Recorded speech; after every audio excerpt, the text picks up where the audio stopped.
दोस्तों आज से तकरीबन 20 दिन पहले गुआना की तरफ से एक न्यूज आई थी जिसमें उसने डिस्काउंटेड क्रूड ऑयल की भारतीय डिमांड को रिजेक्ट कर दिया था। 21 अप्रैल का वो आर्टिकल आप अपने स्क्रीन पर देख भी सकते हैं। लेकिन भारत की विदेश नीति के चलते और एस जयशंकर की चाणक्य नीति के कारण 15 दिन के अंदर ही गुआना अपना फैसला बदलता हुआ दिखाई दे रहा है और भारत के साथ एक बड़ी मेगा डील साइन कर सकता है, जिसके बारे में हम आगे बात करेंगे और आपको रेफरेंस के लिए आर्टिकल भी दिखाएंगे। लेकिन उससे पहले यहाँ पर एक सवाल उठता है कि भारत ऑलरेडी रशिया के साथ इस वक्त सबसे बड़ा क्रूड ऑयल ट्रेड कर रहा है, तो आखिर क्यों भारत गुआना के साथ एक और बड़ी डील साइन करना चाहता था। दोस्तों इस सवाल का जवाब आपको द इकोनॉमिक टाइम्स में छपे इस आर्टिकल से मिल जाएगा, जिसमें लिखा गया है कि चीन भी रूस से क्रूड ऑयल खरीदने के कंपटीशन में भारत के सामने था, जिसके चलते रूस ने यह फैसला लिया है कि वह अब चीन को ज्यादा तेल बेचेगा और भारत को कंपैरेटिवली कम तेल इंपोर्ट किया जाएगा। जिसके बाद भारत अब बाकी ऑयल प्रोड्यूसिंग कंट्रीज में तेल के सोर्स को ढूंढ रहा था, जो उन्हें लंबे समय तक एक अच्छे रेट पर तेल सप्लाई कर सके और इसमें पेमेंट की भी दिक्कत ना हो।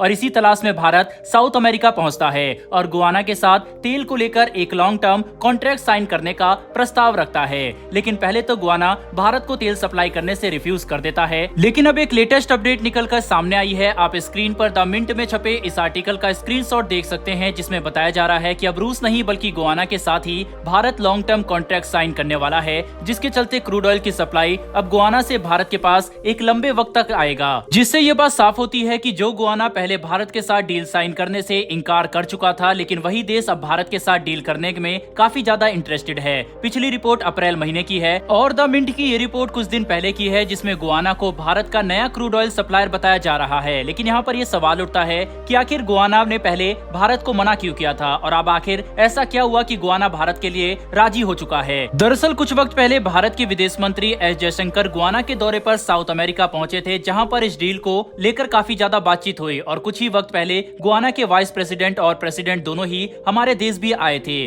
और फॉरेन मिनिस्टर के साथ उन्होंने इसी डील को लेकर काफी बड़ी डिस्कशन की थी। वहीं पर उस मीटिंग की आप कुछ तस्वीरें भी अपनी स्क्रीन पर देख सकते हैं, जिससे साफ हो जाता है कि उसके बाद ऑफिशियल तौर पर यह स्टेटमेंट निकलकर सामने आया कि भारत का नया सप्लायर गुआना होगा। दोस्तों इंडिया सबसे ज्यादा दुनिया का ऑयल कंज्यूमर देश है। भारत में हर दिन 5 मिलियन बैरल से ज्यादा तेल कंज्यूम किया जाता है, जिसके चलते भारत एक ऐसे सप्लायर को ढूंढ रहा है जिसके साथ उसे लंबे वक्त तक आसानी से हमारी जरूरत जितना क्रूड ऑयल सप्लाई हो सके और साथ ही साथ पेमेंट को लेकर भी किसी तरीके की दिक्कत लंबे समय तक ना हो। भारत की ये तलाश साउथ अमेरिका में आकर खत्म हुई थी। आपकी जानकारी के लिए बता दें कि भारत ने 2021 के जुलाई महीने में ही इस क्रूड ऑयल की ट्रांसपोर्टेशन और रिफाइनिंग की फीसिबिलिटी को देखने के लिए इसका सक्सेसफुल ट्रायल भी कर चुका है। जी हाँ दोस्तों, इंडियन ऑयल कॉर्पोरेशन लिमिटेड जो इंडिया की सबसे बड़ी रिफाइनरी है, वो गुआना से पहले क्रूड ऑयल कार्गो का ट्रायल रन करने के लिए इसे भारत लेकर आई थी। वहीं पर इस डील को लेकर गुआना गवर्नमेंट ने भी अपनी स्टेटमेंट सामने रखते हुए ये कहा है कि वह भारत के साथ इस लॉन्ग टर्म डील को साइन करने के लिए काफी ज्यादा खुश हैं। उनकी सरकार का कहना था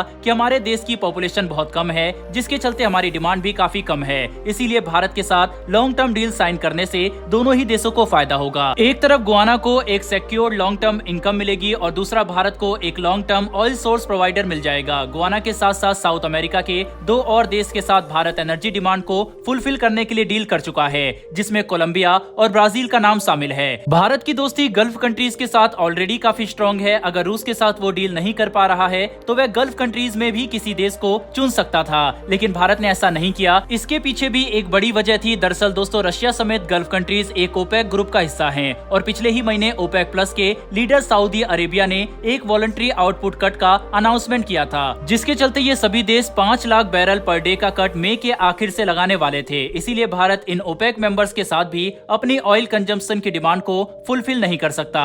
उनके साथ भी सप्लाई को लेकर काफी दिक्कतें भारत को झेलनी पड़ती है। इसीलिए अब भारत साउथ अमेरिका के इन छोटे देशों के पास जा रहा है, जिसके चलते एक और जहां भारत की डिमांड फुलफिल हो पाएगी, तो दूसरी तरफ ये देश भी इकोनॉमिकली खुद को ग्रो कर सकते हैं। दोस्तों रशिया के साथ पेमेंट की वजह से ऑयल ट्रेड में आ रही दिक्कतों के बाद भारत ने जिस तरह से एक नया ऑयल सप्लायर देश को चुन लिया है, ये अपने आप में काफी काबिलियत की बात है और भारत की इस विदेश नीति के लिए कमेंट बॉक्स में एक जय हिंद तो बनता है। साथ ही हमारी आने वाली डेली ऐसी वीडियो के लिए चैनल को सब्सक्राइब कर बेल नोटिफिकेशन अवश्य दबा लें। फिर मिलेंगे ऐसी एक नई वीडियो के साथ। धन्यवाद। जय हिंद।